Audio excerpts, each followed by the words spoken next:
আমরা একটু খুশি আমরা আল্লাহ আমাদের হাসপাতালে গোলাম মজবানের সাথে করেন একটু বড় করুন আমি আর একটু বলি আমি আমার যারা বুঝতে পারলাম দয়াল নবীকে ভালোবাসার পাওয়ার নাম ঈমান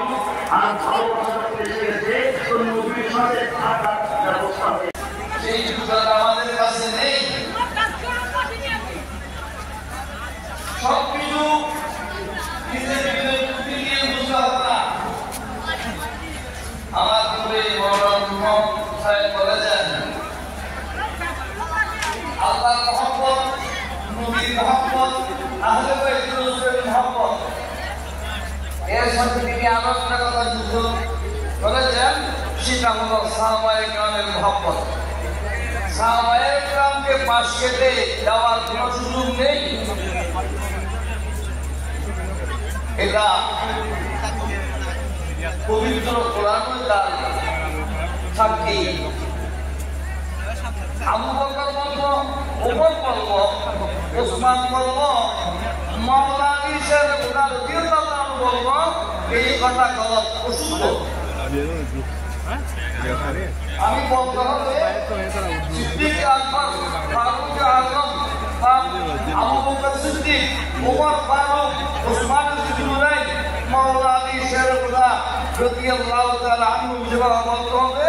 অথবা প্রত্যেকের নামের পাশাপাশি রাদিয়াল্লাহু তাআলা বলতে হবে এই যদি না হয় আবু বকরকে আপনার ছাত্র ভাইয়ের মতো নাম বললেন আর মাওলানা আলীকে রাদিয়াল্লাহু তাআলা আলাইহিস সালাম বললেন আপনার আকীদা প্রশ্নবিদ্ধ হবে কারণ আব্দুল নাস ওয়াল আম্বিয়া আহলে সুন্নাত ওয়াল জামাতের আকীদা হলো নবীদের পরে সর্বশ্রেষ্ঠ ব্যক্তি হলেন আমার নবী নন সমস্ত নবীদের পর আমার ছেলেরা আমার হিসেবে বুঝে গেল ছেলেরা বললেন এই মামা আগের মতো আমার মাথা খারাপ হয়ে গেছে রবি দালালটা চলি দালালটা এগুলো পরীক্ষা হয়ে গেছে 2005 সালে যারা শাহজালাল ইউনি রহমতুল্লাহ মাজারে কাবাকে বোমা দিয়েছিলেন এবং সেই বোমার তদন্ত যারা দামা দিয়েছিলেন তাদের এই কঠিন সময় অতিক্রম করতেছে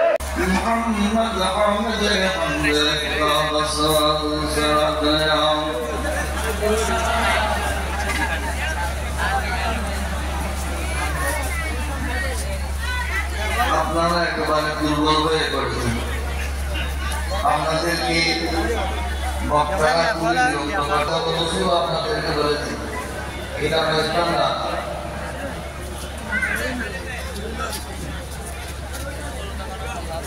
ফুক দিলে এদিক থেকে ওদিকে বের হলে সেই ওয়াজের দাম নাই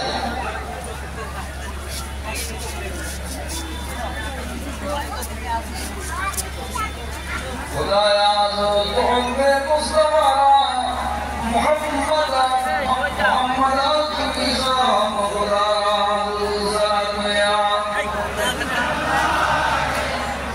सलाम या हबीब अल्लाह अलैकुम আমি দীর্ঘ ভূমিকা বলছি না সময়ের প্রতি লক্ষ্য রাখছি সম্মানিত সভাপতি আওলাদ রসুল আওলাদ রসুল আজম দস্তগীর আওলাদ রসুল আজম আজকে মাহফিলে সভাপতিত্ব করছেন।